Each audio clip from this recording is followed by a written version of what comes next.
소설이 시작되는 바람이 불고 춥고 새벽의 항구 카페로 다시 되돌아가 보겠습니다. 제가 처음 읽을 때는 생각 없이 그냥 지나쳤는데 이번에 다시 읽으면서 보니까 이 장면이 조로바가 어떤 인간인가 하는 점을 처음부터 아주 선명하게 드러내고 있는데요. 카페에서 글쓴이와 조로바가 처음 만났을 때 몇 마디 말도 나누지 않고 조로바가 그냥 툭하니 던진 말이 "날 데려가시겠어?" 그럽니다. 글쓴이가 의아스러워서 "왜 그러시느냐? 뭐 잘하시는 게 뭐가 있느냐?" 하고 물으니까 조로바가 대답하기를 "저울질하고 있어? 한 푼 두 푼 계산하고 있는 거요? 여보시오, 결정을 하시오. 계산 따위는 집어치우고." 그러면서 글쓴이를 면박을 줍니다. 세이지 차 한 잔을 시켜주니까 조로바가 가소롭다는 듯 콧방귀를 뀌면서 럼주를 따로 시킵니다. 럼주 한 잔. 이게 40도 정도가 좀 넘죠. 이런 술을 마셔야 직성이 풀리는가 봅니다. 그런데 이 남자가 아주 소중하게 뭘 보따리에 싸가지고 이렇게 옆구리에 끼고 있는 거예요. 그래, 그게 뭐냐고 물으니까 막노동에서 굳은 살이 막 박혀 있고 힘줄이 솟아 있는 그런 손으로 마치 여자 옷을 벗기듯 아주 다정하고 조심스럽게 보따리를 클러서 보여주는데 이게 산트로라는 악기입니다. 전혀 예상하지를 못했는데 얘기를 나눠보니까 이 막노동꾼의 입에서 언어, 예술, 사랑, 순수, 정열 뭐 이런 것들이 느껴지고 또 아주 지극히 단순하고 투박한 언어로 말을 하는데도 그게 오히려 마음에 들어서 결국 글쓴이는 "좋습니다. 같이 갑시다. 크레타에 갈탄 광산이 있는데 거기서 인부들을 감독해 주시오. 그리고 산트로도 좀 켜주시오." 하고 승낙을 합니다. 조로바가 말하죠. "당신 바라는 대로 일은 합니다. 이제 당신이 나의 주인이니까. 그러나 산트로는 아닙니다. 산트로는 마치 한 마리 짐승과 같다는 거죠. 거친 짐승에게도 자유가 있어야 하듯이 연주를 강요하지는 말아달라고 그럽니다. 그러니까 연주할 때 자신은 일꾼이 아니라 인간이기 때문에 그걸 인정해 달라고요. 인간이라는 게 무슨 뜻이냐 또 물으니까 자유라고 답을 해요.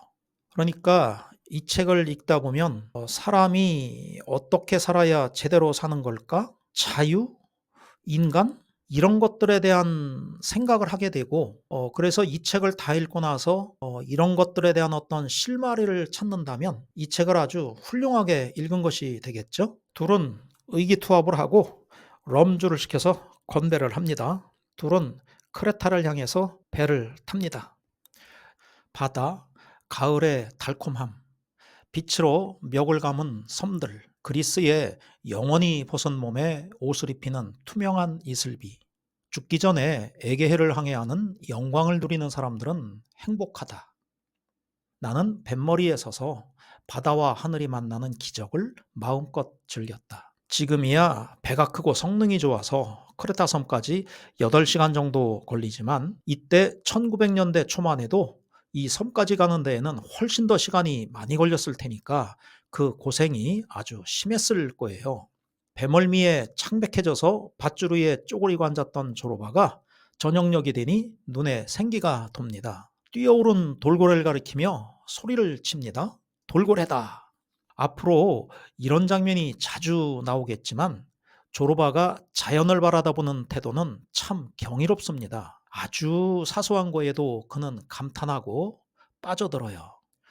또 조로바 참 놀라운 사람인 게 언뜻 보니 그의 오른손 집게 손가락이 거의 절반 정도가 잘려 있는 거예요. 사고가 났느냐, 왜 그랬느냐 물으니까 스스로 자른 거라고. 스스로 도끼를 들어 잘랐다고 합니다. 이유가 도자기 빚는 걸 미친 듯이 좋아했다고 그래요. 진흙덩이로 항아리, 접시, 등잔, 원하는 어떤 형상을 마음대로 만들어내는 그 자유. 이게 또 자유도라는 거죠. 그런데 물레를 돌리잖아요. 이렇게 흙덩이가 돌아갈 때 이 검지가 자꾸 방해를 하더라는 거예요. 그래서 도끼를 들어 잘라버렸다고 합니다. 아프지 않았느냐고 물었더니 "아니 무슨 말을 그렇게 하시오? 나는 인간이 아니요?" "아팠죠. 아프지만 방해가 되는 건 잘라버려야지. 이게 조로바란 사람입니다. 책 후반부에 가면 조로바가 이런 말을 합니다.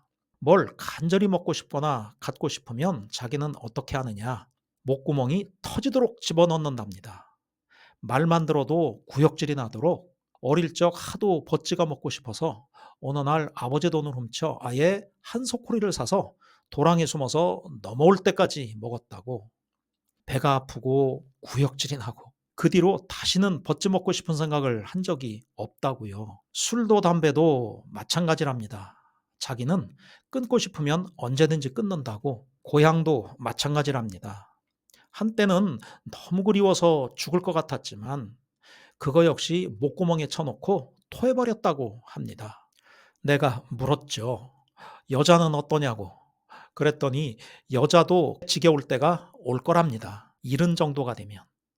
그러더니 이른이 너무 빠르다고 생각했는지 급하게 말을 바꿉니다. 여든으로 하자고요. 지금 이야기가 진행되는 이때 졸업한 아이는 65세고 글쓴이 카잔자키스는 35세입니다. 그러면서 조르바가 덧붙이기를 이게 자유를 얻는 방법이라고요. 토할 만큼 쳐넣는 거. 금욕주의, 안 먹고 참고 그런 건 어린 반푼어치도 없다. 어느 정도 악마가 되지 않고서야 어떻게 악마를 이길 수 있겠는가. 이게 그가 문제를 해결하는 방식입니다. 자기의 자유를 방해하는 건 토해서라도 끊어내는 것.